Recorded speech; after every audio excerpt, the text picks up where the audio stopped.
Alrighty, welcome everyone. I'm Teeaboo, and this is my second recording of the day. I recorded Kimetsu a little bit earlier, and I'm moving on because I've got some time before I go to the gym, and I feel more like recording more stuff than I feel like editing stuff right now. So I'm going to knock out a couple of recordings today and maybe do the editing tomorrow, which will mean these episodes will go up at a weird time. That's fine. This weekend was a shit show. Had a D&D game, had a bunch of panic attacks about the D&D game that I had no prep for and haven't run in like months. It ended up going great. We'll talk about it if it becomes relevant. I don't think it'll be relevant. It might be though. We're here for Bocchi the Rock episode 10. Last time on Bocchi the Rock, we went on a little trip. Went to Enoshima. Saw a temple, saw some sights, ate some cool food, got hit on by some weird boys. Basically had a grand old time. This time, I don't really know what we're doing. I know that the episode is titled After Dark, and we've had some menacing vibrations about that horrible institution, a school cultural festival. School is back in session, and with it comes the horror of being an introvert who's forced to exist near people for short periods of time, long periods of time, at all, near people at all, too much. And with that comes also the cultural festival, where if you feel like showing your stuff, you can get up on a stage and embarrass yourself in front of all of your friends and everybody who doesn't know you and everybody who does know you, and garner yourself a reputation for being a total fool, which is about how an introvert sees such a concept. It's like, oh, what a great idea. I'll just totally destroy my reputation that you don't have anyway, and make myself miserable and alone. You already are. So really, I guess if we go through the calculus, there's nothing to lose, and everybody should do it and make a fool of themselves, and maybe you'll do well. Bocchi and her friends would definitely do well, but we'll have to see how they get roped into this, if they get roped into this. Anyway, hi. Welcome, everyone. I'm glad you're here. I hope you're well. I'll say, as it's become tradition for me to talk about random shit that's going on in my life, sometimes in the Bocchi the Rock segments, I really freaked myself out over like Thursday, Friday, most of Saturday leading up to running a D&D game. And I mean, I really freaked myself out. I was having a pretty bad time of it. Like I was in what I can only describe as physical discomfort, and I can recognize that it's a panic attack, essentially, is what was going on, and it was very uncomfortable. And I came pretty close to canceling the session and just bowing out and telling my friends that I can't run the game and I don't want to run the game and the game's stupid anyway. And I gathered myself together and went and just did it, and it went really well.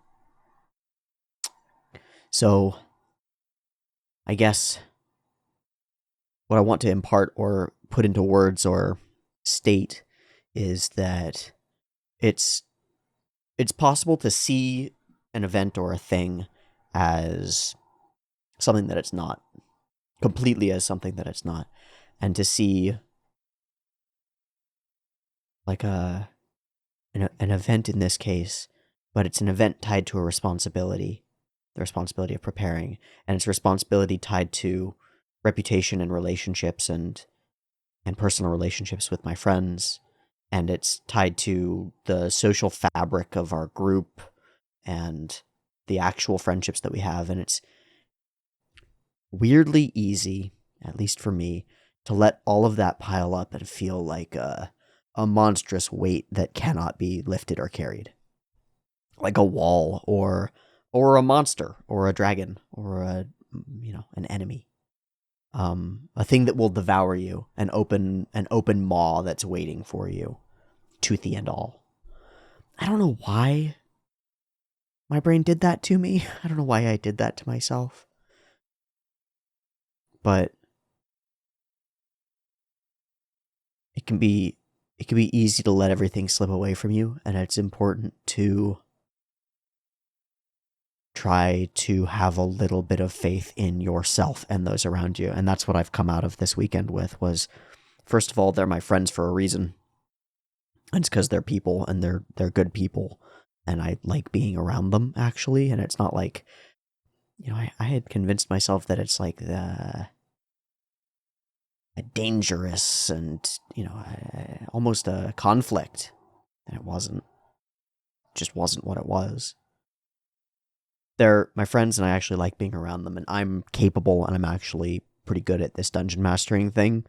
And I almost, out of fear of a ridiculous fear, I almost harmed myself and my friends and that group and all of those things, because, well, no matter how badly it had gone once I stepped into the role of Dungeon Master and said, all right, everybody's at the table, welcome, we're back, jumping back into the game, and things went from there, all of the fear that I had, everything that could have gone wrong, would 100% have gone the worst way if I had stayed away from it or canceled the session or let it go.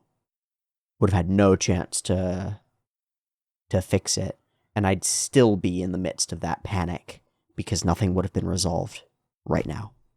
So, good job, in a weird way, good job overcoming a stupid, ridiculous fear, because as stupid or ridiculous as it is, it feels real in the moment. And, we've had a couple of things somewhat like that, and I'm still reeling from months of having a pretty bad time on my side of things. And I'm really glad that I stepped on stage in some sense and chose to do instead of not doing. And I hope that I can remember the way that felt and the way that the terror and fear and panic felt, and sort of all is well myself into remembering that I'm capable of dealing with that, and that I don't have to set the expectations for myself sky high all the time, and it doesn't have to be perfect all the time. But you really do have to step into the fray and step forward and be willing to do, because for me, at least, it's really easy to spiral out into crying in a corner, basically, and freaking the fuck out over very little. It's tough to talk about. It's tough to talk about because it's such a... there's weakness and then there's weakness. One kind of weakness is you go up to a barbell and you push on it and it doesn't move. It's like, well, you're weak, you're not strong. And the other kind of weakness is you stay by the sidelines and go, no, I'm just going to hurt myself if I go anywhere near that.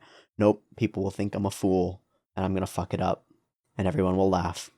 That's a different kind of weakness. And so there are kinds of strength too. And one of the kinds of strength is being able to push the barbell, and the other kind is believing that you might have a chance to, and going up to it and trying. And those are different kinds of strength. And we don't differentiate them very well. And I think it's, well, let's bring it home and make it relevant, because I think we can make it relevant pretty easily. Not a weight, but a guitar. Bocchi has all the strength in the world to pick up a guitar and play it like a wizard. All of that. All of that talent, all that potential, all of that effort, all of that training, all that practice. She has 100 on that scale and a flat 0 on the actually going up to the guitar and doing the thing scale. An absolute 0. And so, man, isn't that a useful character archetype? Because individually as people, we're not at 100 on our skills, whatever they are. 100 on our physical strength, 100 on our, strength, dexterity, intelligence, make them D&D stats, who cares? Whatever it is, you're not a 20 out of 20 or a 10 out of 10 or 100 out of 100. Almost certainly. None of us are. But you can make up for that in an amazing way with the other kind of strength, the willingness to try anyway. That's one thing that you can do. And the other thing that you can do is you can look at a character a funny character because the contrast, because the like gap insanity, not gap moe really, but gap insanity that is there, and say, well, if this character who's all of that good and should know it is freaked out and panicking, then maybe it's okay that I'm not 100 on either of the strength categories, and maybe I could try, and that would be okay, or maybe I don't have to be. It's okay if I've got 30% and 30%, because that's better overall. It's a useful separated example of someone who, by all rights, should be arrogant as fuck. Should be the star glasses banner across the chest, like, I'm the fucking best guitarist in the whole world, I'm the guitar hero, and instead is freaked out, having a panic attack, crying in the corner because she's not sure how to friends. That's not that far away from my experience of life, in some real sense.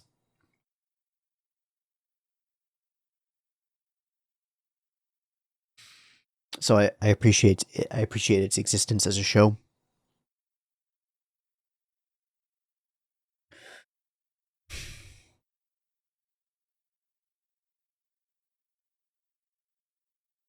And I think that we don't. I don't know why I'm crying. I don't know. I think that we don't talk about that other kind of strength enough.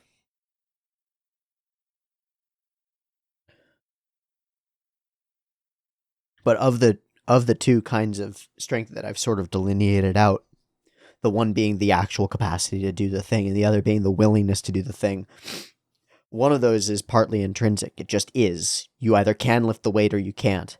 But the other one is psychological. And so it has the capacity to slip into the realm of virtue.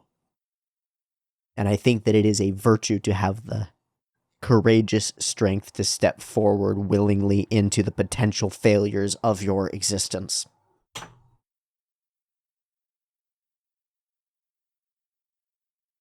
I think that's the kind of strength that we should look for in ourselves and those around us. Because it's the kind that you can change. And it's the kind that's the hardest to change, I think. Because it's easy to get stronger at pushing a barbell. Literally easy. It's going to take a lot of effort and work and time and repetition and practice and training and maintenance and all of these things, but it's not hard. It's not like an intractable problem. It's a solvable one. It's an easy to solve one.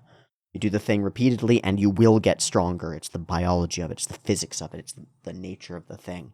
You play the guitar repeatedly and you will get better.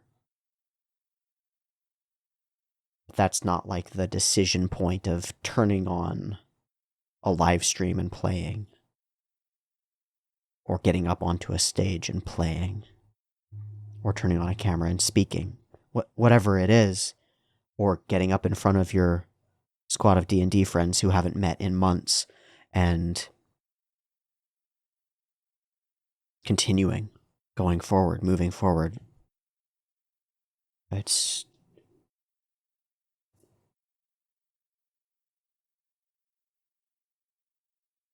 That one feels more praiseworthy to me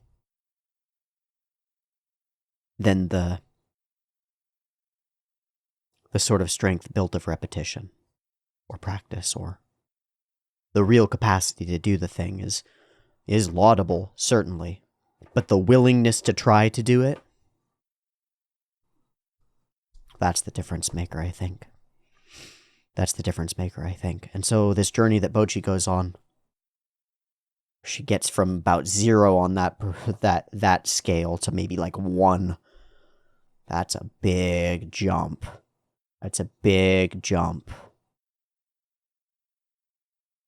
Okay.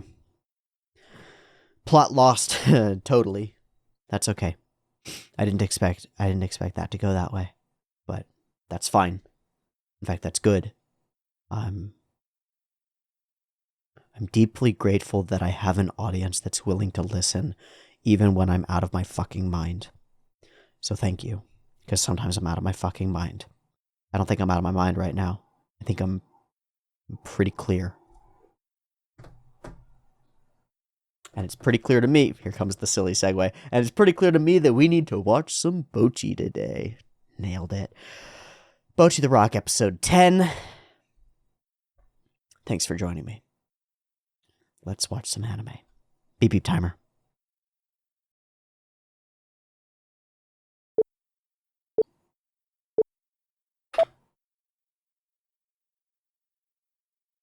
Oh. Are we just gonna get pulled into it? Is she gonna be wearing the whole getup? Oh, I forget the name, but...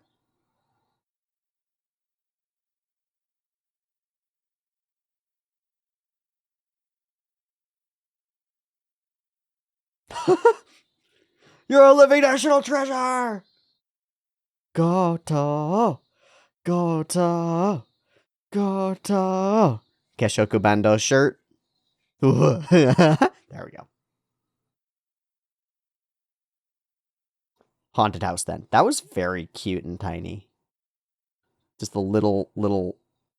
Was she rubbing her drool off of the... Huh? Huh?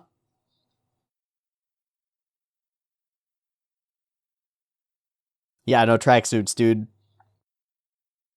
Wait, we've put you in a good outfit. Ah.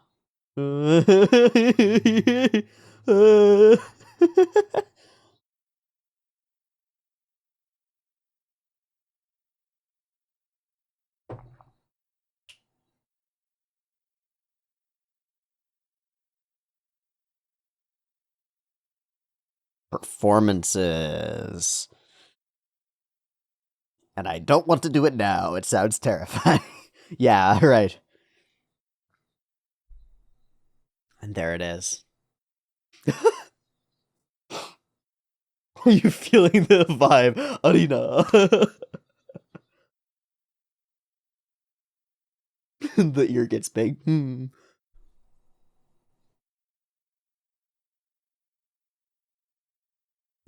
I almost did it. What am I doing? What have I done? Who's that?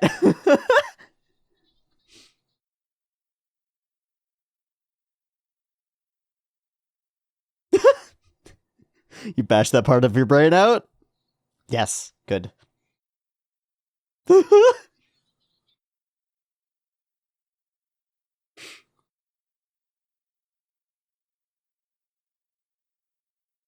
So she's torn in two directions. She wants to perform on a stage, has for forever, desperate to do this thing, terrified of doing it. It's exactly right. It's perfect. I love Bocchi.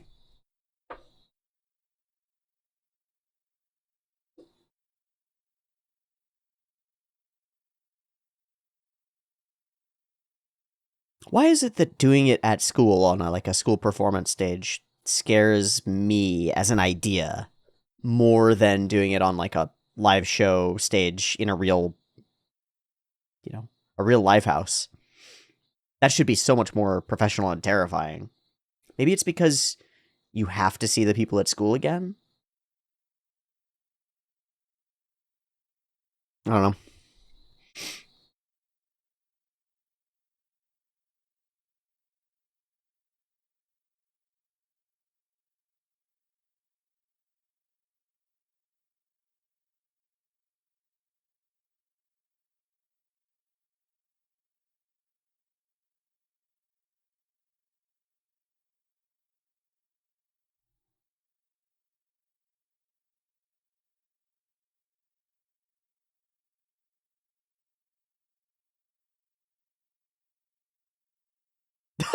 Shut the fuck up.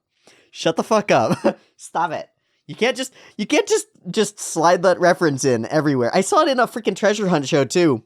It's just everywhere. It's like turning into Blue Ashita no Joe. It's the same idea. Ah, an unfamiliar ceiling.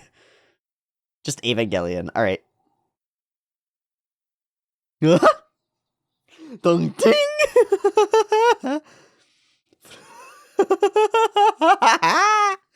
That was fun.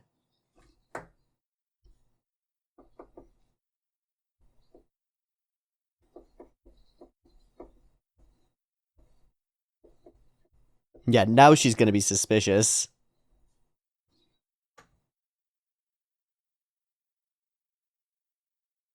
Yeah, taking it easy. Panicking. No. No. Oh, okay, okay, okay. Oh, does she have I never noticed. She has her skirt on the outside of her tracksuit.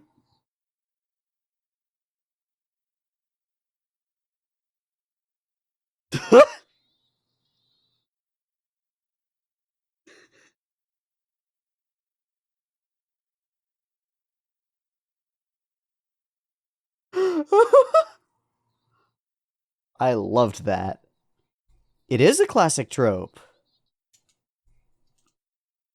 We're doing these chibi cut-ins repeatedly throughout the episode now. Oh, so cute. Squee. Kure.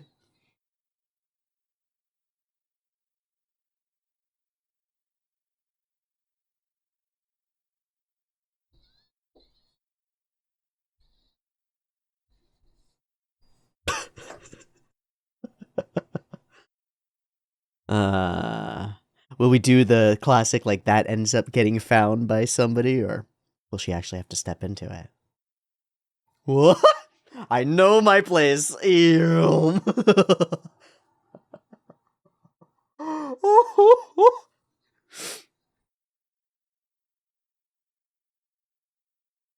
Of course. Of course.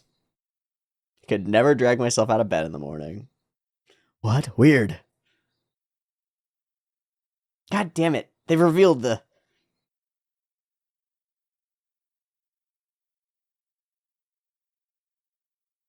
You've let it slip. You've let it slip. Now I'm stuck. Of course she has. Hmm.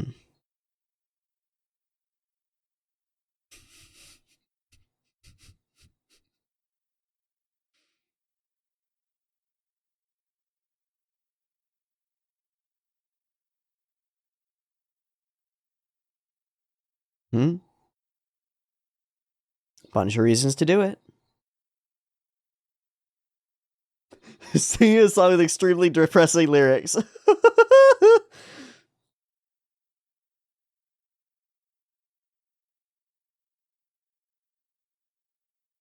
Yeah, but that's also the temptation of it, right? Ah, yeah, friends. They're actually friends. They're like, actually, they actually care. She was so proud. Yeah, she was so proud. They're identical Doritos. Just identical little Doritos.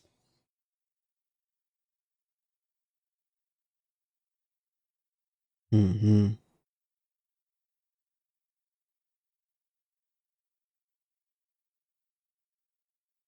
Other people's dreams. Yeah.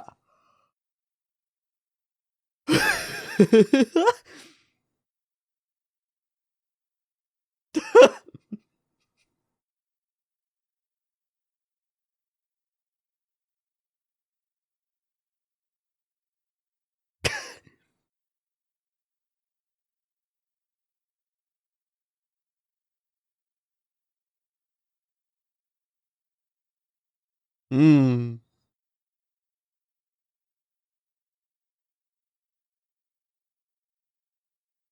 Empty, empty.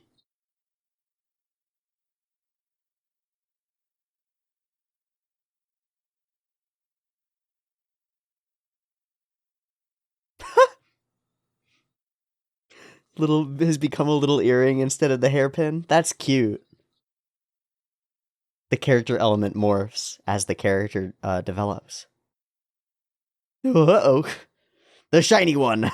She joins us. Immediately steps in the center of the frame.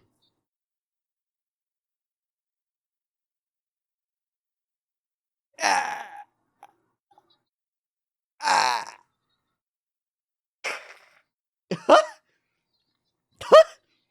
Full Picasso, okay. Yeah. ne? That was cool. I mean, we're mixing our movements, but that was great. Oh, and we've got a coffin. Where do we get the coffin? I am a criminal. Oh, it's on. I thought it was on the side. It's on her neck.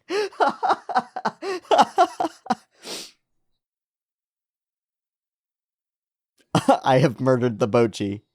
Why are you? You are drunk from last night.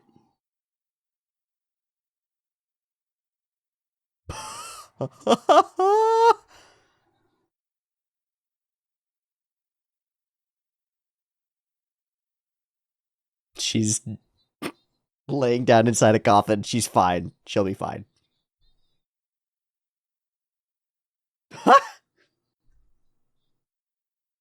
Full Undertaker?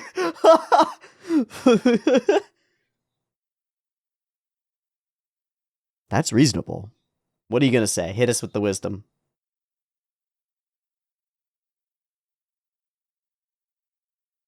Hmm.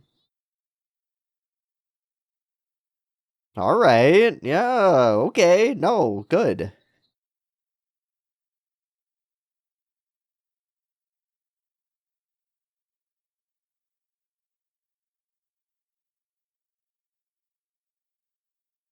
Yes. Yes. Are you gonna pay for it?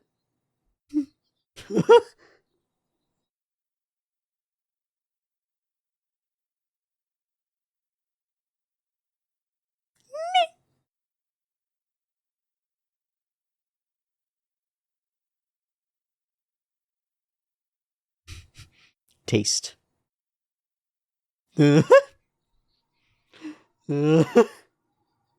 Yeah, yep. Sounds like a hustle indeed.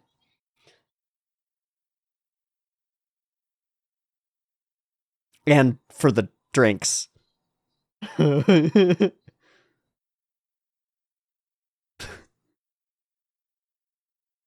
Rio, however.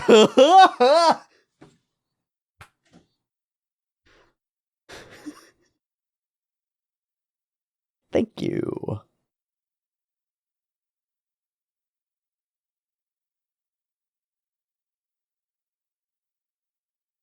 Mm.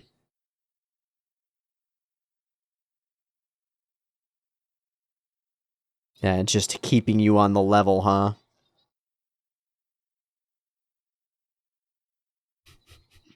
I think she'll hold it together. Weirdly. Sick hack!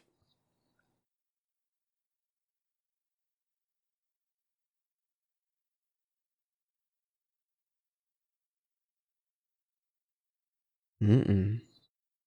She just did foundations for you, man.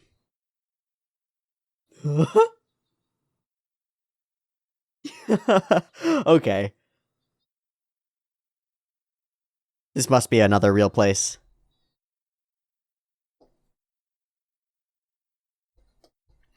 That's really cool. This whole cut of her wildly ow! Wildly flailing around is amazing.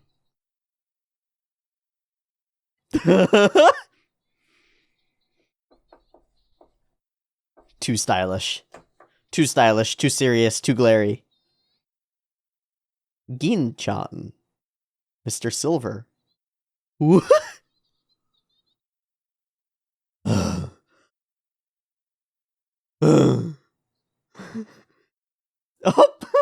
it's completely different.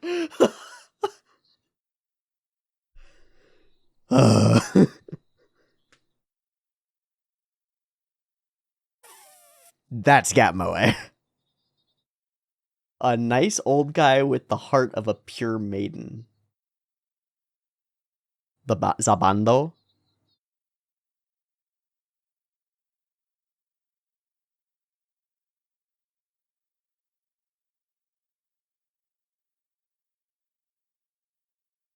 Drummer meet drummer. It's like the two D&D parties. It's like the scene in Shaun of the Dead where they all walk past each other and they're all the same. Yeah, where's the third? There should be a third, right?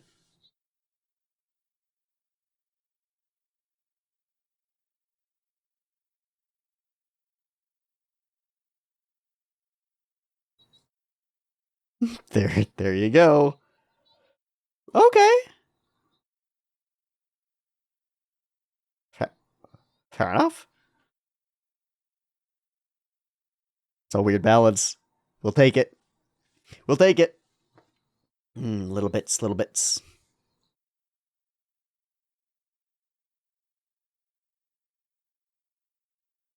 Mm-hmm. Bassist. Oh.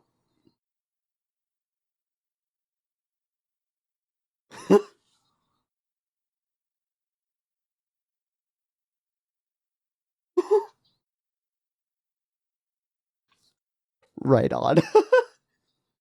That's right on. And she knows everything about it. uh. Just a treasure trove of information. I'll tell you everything.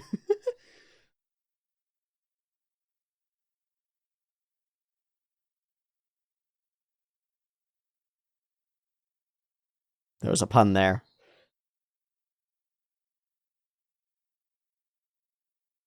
Chow chow.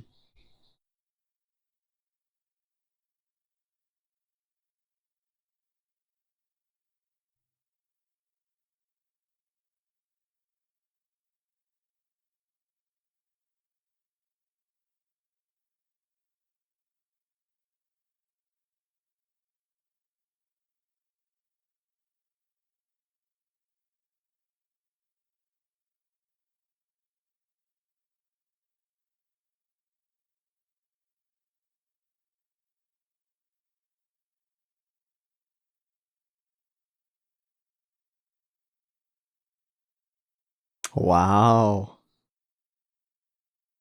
Okay.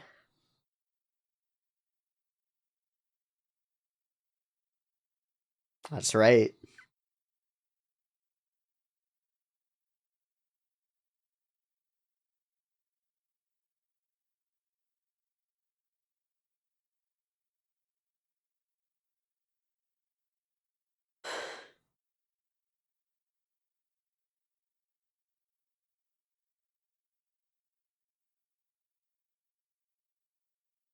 I don't know why that hit me like that.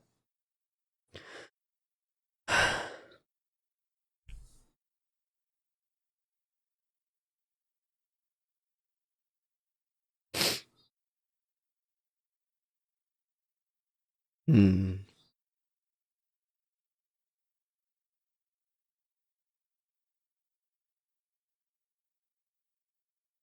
I was like you.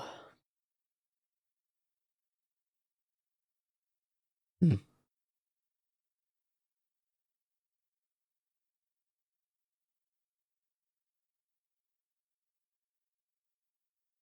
Open eyes. Hmm. Yeah, don't do that. Don't use alcohol as a salve for anxiety. But okay. Yep, you step up into it and become the hero. That's what it is. There it is. Sake de doping.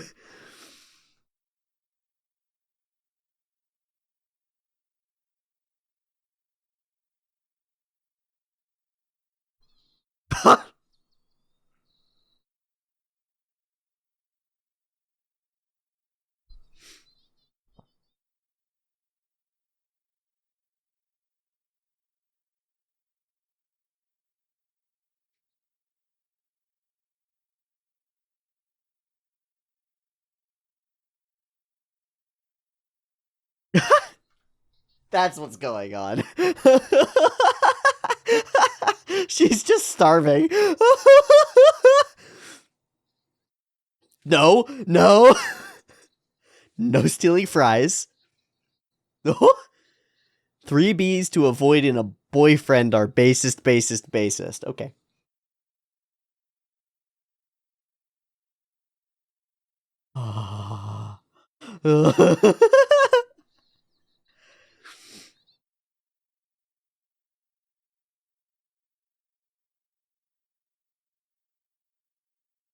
We only have a few songs.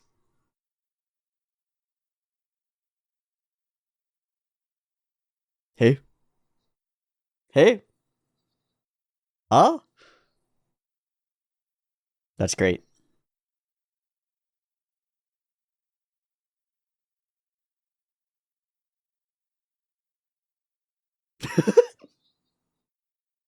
Yes. Yeah, exactly what she's doing. Yeah. Hey, you've done it before, but it wasn't planned. Taking on that responsibility knowingly is a different thing. What's up? What's up?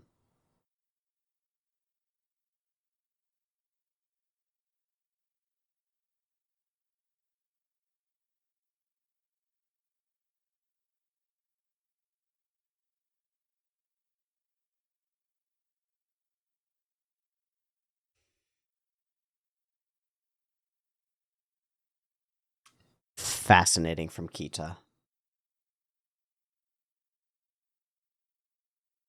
And she was torn up by her own lie.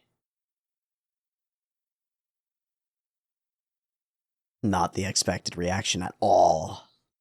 Oh, such sensation. Overwhelming. Kita!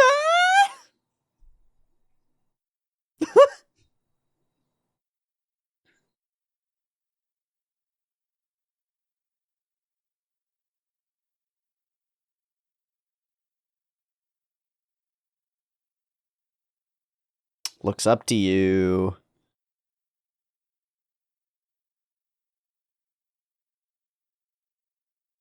Man, she's like out of a different show. She's here from a sports show with lots of flaming eyes and burning hearts.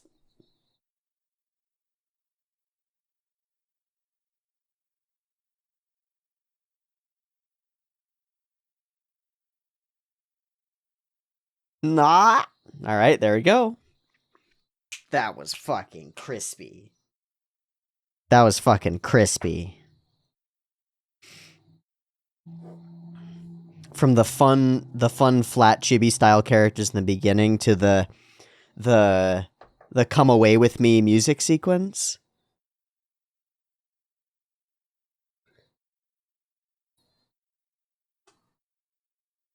To the life lesson speech.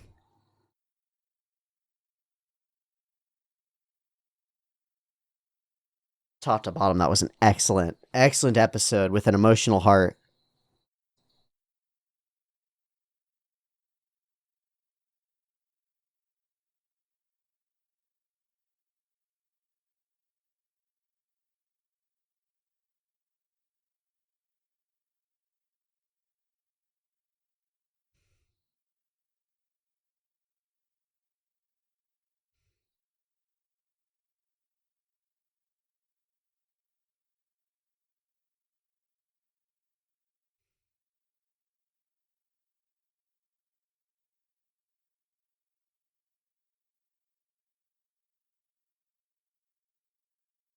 There are 12 total, right?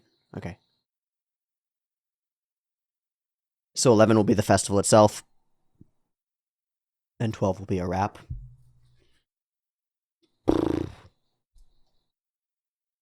Duodecimal Sunset. God, that sounds like that's like a King Gizzard and the Lizard Wizard album title. Duodecimal Sunset. Flying Microtonal Banana is another King Gizzard album. Ooh, this episode hit me hard. It happens to be right on context-wise with the stuff that I talked about at the beginning. It's exactly that kind of a problem. It's the stepping out into the thing sort of a problem, the willingness to do the thing, to push past a boundary that's really it's permeable, it's fear, it's just nothing. It's not even the actual thing. And it's the hardest part. I think the episode does a really astonishing job of expressing that. From the panicked, torn in multiple directions by the desire to do the thing and the fear of doing it, in equal opposition. Bocchi can't decide. She keeps going, She literally like autopilots herself to the thing and is about to do it before she catches herself and prevents it. It's like the mind is disallowing the body and the emotions and the instincts from acting. She's overthinking in the most literal and direct sense. She is overthinking it. Without thought, she would just do. But thought starts and she's there as a wall for herself. That's exactly right. This little cut-in scene is one of my favorites, where she's just wandering around at school with her books and is just imagining in her head, oh yeah, big stage, everybody feeling the hype, woo! Yeah, it's perfect. The person who did it would be the coolest person ever. The coolest person in the whole damn school. Bam, almost does it, won't do it. The little things, little cuts like this, slam, slam, slam, and then later when she rolls out of her bed and into the wall, and then bam, bam, bam, bam, and rolls a couple more times. There are all these little silly visual gags. What this episode doesn't do that a lot of the other episodes do, and I bring it up because there was a comment from somebody who said that, well, after I had pointed it out and said a lot of what the show does is take the joke and then take it way further than you'd expect, and then take it a step further than that, and that's where we get our humor from. It's like the expectation is something like, well, the joke will end there, and then it doesn't. And then you're like, well, the joke will end there, it must, and then it doesn't. It keeps going. We don't do a lot of that in this episode. The jokes are much more concise than that in this episode. And a lot of them are explicit and visual and specific and just different. So I wonder where that stems from, if that's an episode director thing or what. Unfamiliar Ceiling is an Evangelion reference. Go watch Evangelion.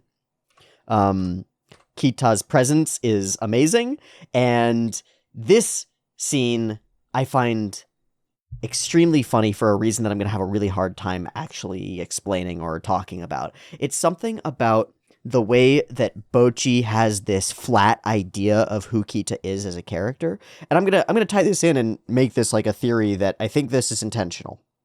I think this is an intentional piece of storytelling in the episode, done subtly, visually, and not explicitly, but I think it's really cool. And if we view it from the perspective that I'm going to present, then I think you can get more out of the episode if you'd like to. Bocchi is not talking to Kita right now. She's imagining what she thinks Kita will say, because Kita, in Bocchi's mind, is a simple, paper-thin facsimile of a Seishun-oriented Burning Hearts character. She's not a person. She's a character in Bocchi's head. Now, meta-wise, Bocchi's not a person either. She's a character, and Kita's not a person at all. She's a character, right? She's an idea, an ideal even, an idea put onto screen with a certain character design, with it is the visual representation of her, and a certain set of traits that are the way that she acts in certain circumstances. And we can predict relatively well what this person will do given particular information.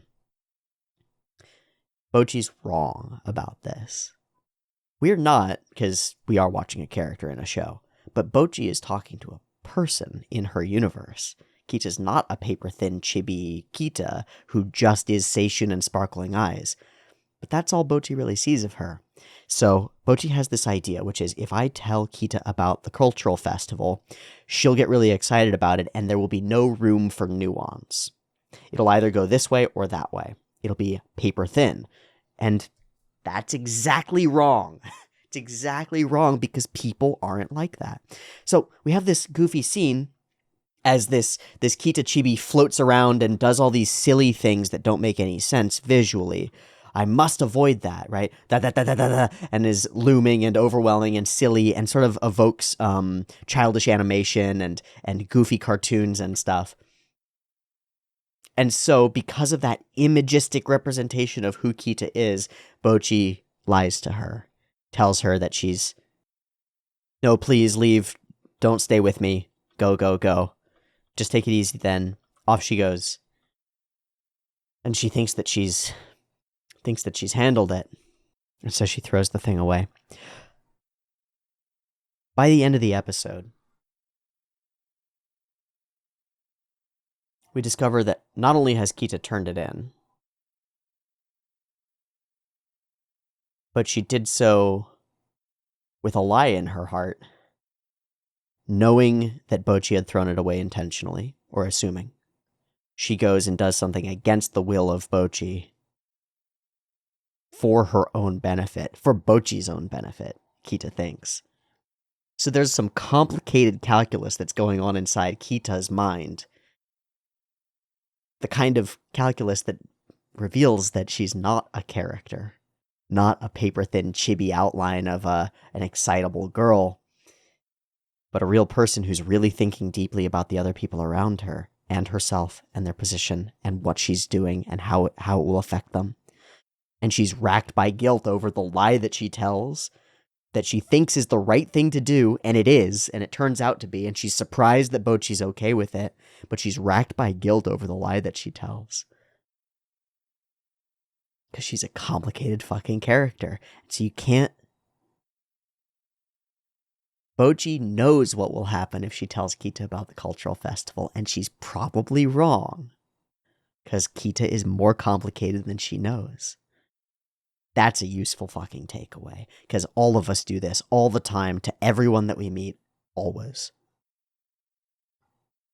You don't know the people around you. You really don't know them. No matter how close you are, no matter how long you've known them. You have an image of them. You have a representation of how they might think. And you're probably completely wrong. And all you need to do to figure this out is to make assumptions about them. Make an assumption about what they would do in a certain circumstance, watch the circumstance play out, watch them act completely different from the way that you'd expect, become shocked, become surprised. Here's another way. Try to buy a present for somebody. I think I've mentioned this before, maybe in Bocchi. Try to buy a present for somebody. People buy presents for each other all the time. Okay. How often do people buy presents for you or for others that are useless to them? That they wouldn't want in a million years. They've got no desire for. What does that indicate? To me, that indicates that people don't understand each other very well.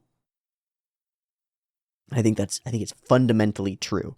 I think it's impossible to ever see anything at the exact same way as somebody else.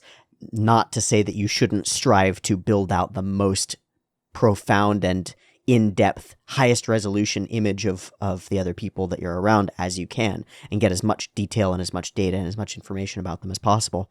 But they're fundamentally different than you are. And so thinking of them as like a set of perspectives that a set of glasses that you put on, for example, or a mask that you put on, but it's still you thinking it through underneath. It's you embodying the character, the thin representation that you think is them. So it's like what Bocchi asks earlier or says earlier is, well, Kita will get all sparkly-eyed and shiny and excited about this thing. But that's not Bocchi thinking what Kita will think. It's Bocchi thinking what Bocchi, if Bocchi were Kita, would think. Does that make sense? I hope that makes some degree of sense. It's a set of perceptual structures that are fallacious, that are layered on top of Bocchi's own imaginings of the world and own representation of the way that everything plays out in the world. And they're inaccurate because you're a totally different experiential entity than that other experiential entity, aka a human. And she's a real person with all of the depth that entails, and all of the malice and all the potential lies and horrors and all the things that entails. So it might be a lot to take this one scene where Kita is a paper-thin chibi and extrapolate from that the flow of the episode, which is something like Bocchi's ideas of the people around here are thinner than they could be, and there's a lot more in her friends than they show. And maybe there's a lot more that she could come to rely on and care about and cherish about them. It's one of the amazing things about being around people is that, well, you build up this idea of what they'll do and then they surprise you. And that's pretty interesting. It's like the most interesting thing in the world. You get continuously surprised by the people around you. They come up with ideas that you wouldn't. They treat things in ways that you don't expect. And there's something great about that. There's something potent about it. It's like maybe you could have a little bit of faith in the ability of those around you to make interesting decisions, Maybe not the decisions that you expect, maybe not even the ones that you want, but interesting decisions. Bocchi would expect that Kita would be all excited and all this stuff, and instead, given the circumstances, Kita becomes guilt-ridden and does some sneaky decisions. Everything that Kita does, as far as Bocchi is concerned, is on the level above board, perfect shiny girl, all this stuff. Why would she need to ever lie about anything or make something up? And Kita basically uses that and is like, oh, I'm so sorry I found it. Wouldn't it be so great if wouldn't it have been such a shame if it got thrown away? And she's lying through her teeth. She's so much more than Bocchi knows. And if Bocchi is able to keep her eyes open and stay around these people, she'll keep finding that out. And that's awesome. She looks up what these festivals look like and just gets pummeled. I don't know. I feel like it's like it's I just imagine her getting ora'd by Star Platinum, except that it's seishun and fun. We do the same thing here. It's this flat representation of what this whole sequence might be like, what this show might be like, how it might go. And it's that convinces Bocchi that she should not do it. And so she drops it away and continues doing her thing. Talks to the characters. They just casually let it slip to everybody else. And Bocchi's like, no, don't. But they'd all like to do it, and I can't do it. Can't do it. Great shot for this, because it crushes the character down into the center, and then as soon as Kita jumps into this scene, she takes it over and jumps into the center herself and pushes Bocchi out of center stage. And then we cut back, and the camera is centered on Bocchi with Kita on the side. It's an interesting flow of focus. I don't know if I have anything to read into it necessarily, but yeah. All right, I want to read this. This is like a talk show type thing. They're doing call-ins. The unexpected past of super popular guitarist Hitori Goto, whose cool personality, skillful playing, and raw lyrics have captured the hearts of fans.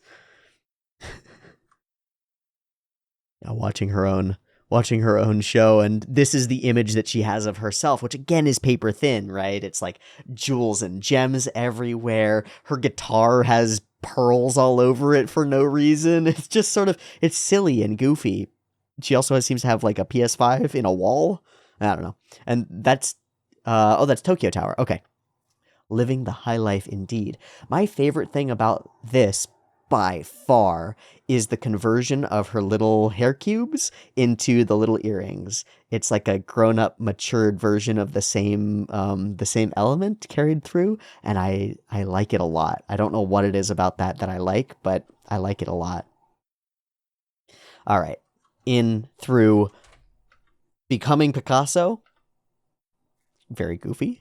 Picasso becoming the Scream.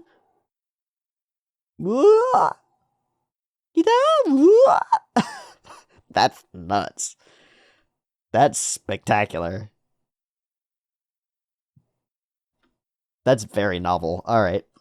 I'm a murderer. Booze. Cold glare. Paying you back with tickets. I actually really liked this moment where her hand is expressed. It's very cool.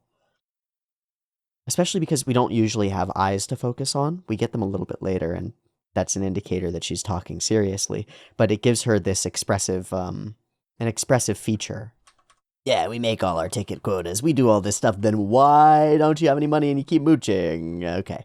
Going to Sikaku. And as soon as you get to the train station, nah, never mind. Going home. Perfect. The location is cool. This cut, far away.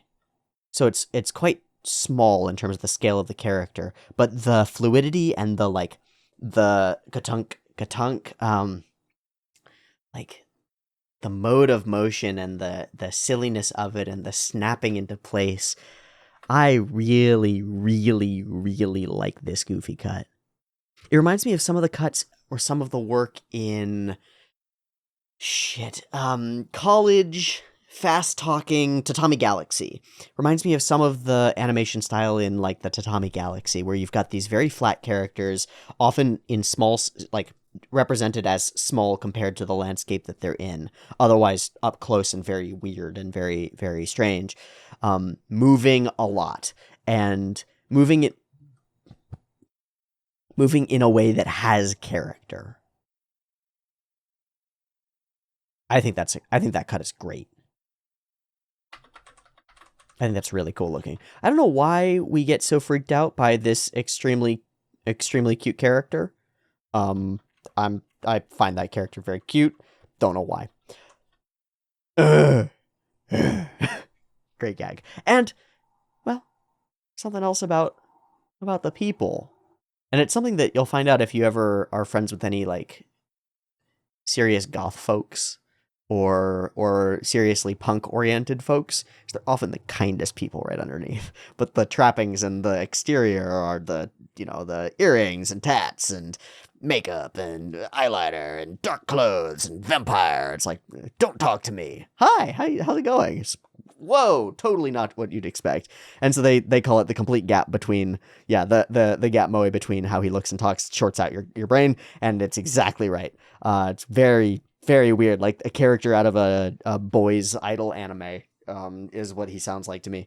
Might be the voice of a guy from a boys' idol anime. I wouldn't be surprised. But very cool, and meeting the other band members is very cool. I love her, the one from England, who's sort of wearing a kimono but badly, is how I take it.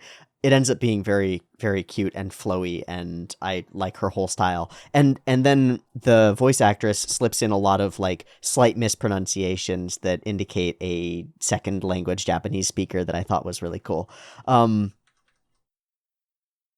I do feel like we could have done a weird clash between them as like this band and that band, but it ends up working out this way really well as is. Rio sitting in the corner pretending to be cooler than she is exactly right for Rio, because she is a fucking consummate liar about everything, about everything. And we actually begin the psychedelic rock experience. The visuals and the whole light show thing is very fun, but it's once we get, quote, as the says, Lost Child beckons me to a land of dreams. We just do these couple of sliding frames of the characters, then Goto is taken to somewhere else. And this scene here, her overwhelming charisma reaches out, the music flows into her and pulls their spirits out of themselves and into a world of unknown.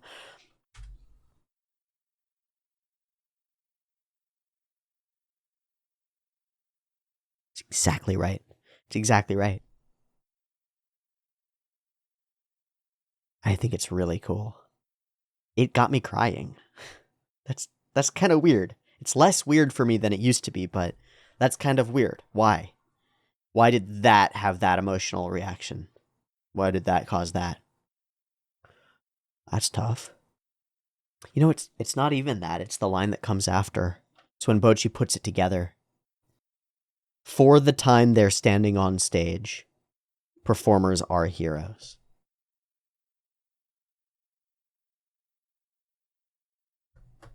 That's it. That's it right there.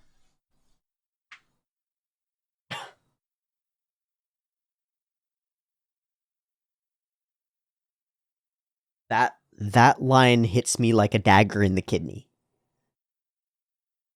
Why? Because it's who and what I am.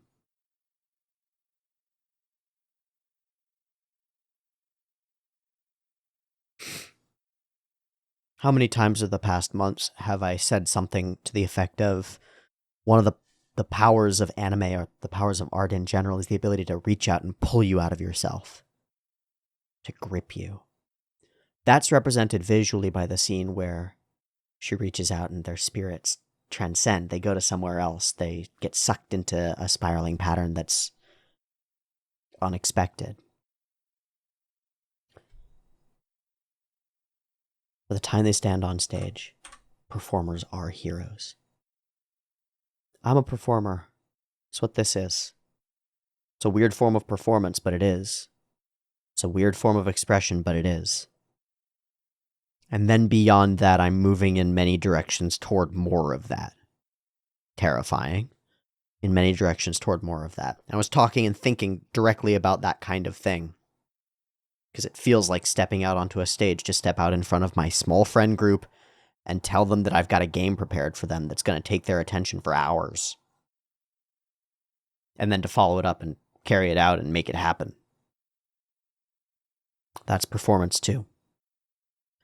And my life is dedicated to talking about the performative arts of others. It's what I'm dedicated to right now. I don't know what else to do. It's like the most interesting thing that I can do. And so I keep doing it. But that's what I do, is I look at the artistic output of people who have the bravery to put themselves out into the world. And I talk about it. And generally, I like to focus on the stuff that really nails it. And to talk about how cool it is. In part because I want to be inspired to perform myself. And I want to talk about the action of performance because it seems to be transcendent. And I want to praise those who take up that mantle and do this thing. And I didn't have that word for it. I hadn't put that word to it. I hadn't taken that word, hero, and attached it to that action. But I think it's correct. I think that word being applied right there is correct. Because musicians and artists and creatives give of themselves incompleteness with every potential to be torn apart by failure, disdain, disapproval, contempt, or, as we saw in the performance that our girls put on, just being ignored and forgotten and lost, because that's even worse. Performers sacrifice that of themselves, and they do it. If you ask them why they do it, most of them say they do it for the fans, and they actually mean it when they say that. Weirdly. Sometimes it's just a line, and they're like, well, I'm doing it for the money in the back of their head. Duh. It's not often. And usually there's a road to getting there that includes continuous failure with no hope of success. So you go, well, you're doing it for the money? Then what were you doing for the 4 years when you weren't making any money? The 8 years, 20 years when you weren't making any money? Oh, you're not doing it for the money. You're doing it for the art, for the fans, for the creative endeavor of it, for the fact that it makes you feel like a hero, for the fact that it makes you a hero, maybe. I like putting that word to that action because I think it applies. And it gives me something to aim for. Gives me something to aim for. And maybe a reason. Really shining up there. She reveals to us some of her past. That once upon a time she was Bocchi, essentially. The scared one, the mopey one. And then she'd think about her future and how it might go. Is a good idea.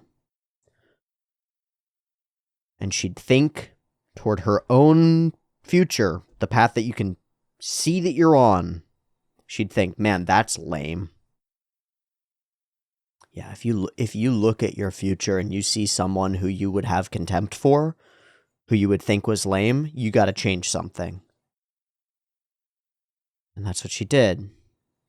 And she used the crutch of alcohol to get over the nerves in order to make it happen. That's not a good idea. Don't, learn some things from the character and not others, certainly, but she did it and is continuing to do it. Eyes open. It's like a need to impart this to Bocchi. Everyone's scared when they do something for the first time, and the 10th time, and the 1000th time. Sometimes people are just scared in general. Raises hand. Hi, I'm I'm Teeaboo. I get terrified of shit for no reason. Irrationally. And it hurts me. And it hurts me.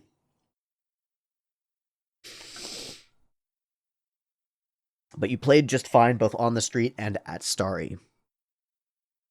There's something to that. Everyone gets scared, and that fear can prevent you from getting to the place where you would find out that there's nothing to be afraid of.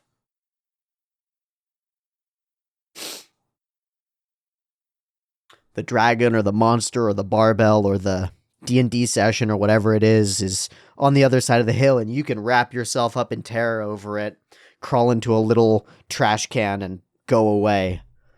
And you'll never find out that you could have taken it on. You'll never find out. You'll just be more scared. Have a little faith in yourself is exactly right.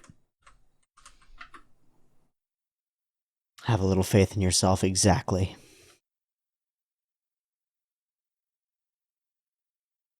Here we get we tie up this end. And we have, it's an incredible piece of performance by the voice actress. She really sells it to me, I think. I believe that Kita is really torn up by her own lie. And partly that's because she is so damn good. Like, capital G, good. Not a thing that she does that often, right? Like, Bocchi white lies to herself and everyone around her constantly, because she has to. She lives in a world that doesn't exist in a lot of ways. She is not the way that she thinks she is in a lot of ways, and her view on everything in the world is falsified, right? She'll say, I don't want to do this, when she does want to do it. All the time. She's doing it throughout the beginning of the episode. In fact, it's Kita's lie is true. Kita's sneaky behavior of turning in the thing is following through with the true inclination that Bocchi has. She really does want to turn in the thing, and she really does want to perform on the stage, and she can't even admit that to herself. She'll roll around and torture herself and get sleepless nights and fall apart believing it. Kita, though, doesn't lie that often, and so she's actually racked by it. We get some serious Seishun, and it turns into Kita seeking practice on her own. She's really dedicated, and she's really looking up to Bocchi. That's a great way to wrap it. And again, Kita is not at all the flat character that you think she is. She's that too, but there's a lot of depth to her. And it's not the way that Bocchi thinks that she is. And the same goes for, well, here's this character, she's just a drunk bassist. Just an idiot. Maybe not. Maybe there are some layers there.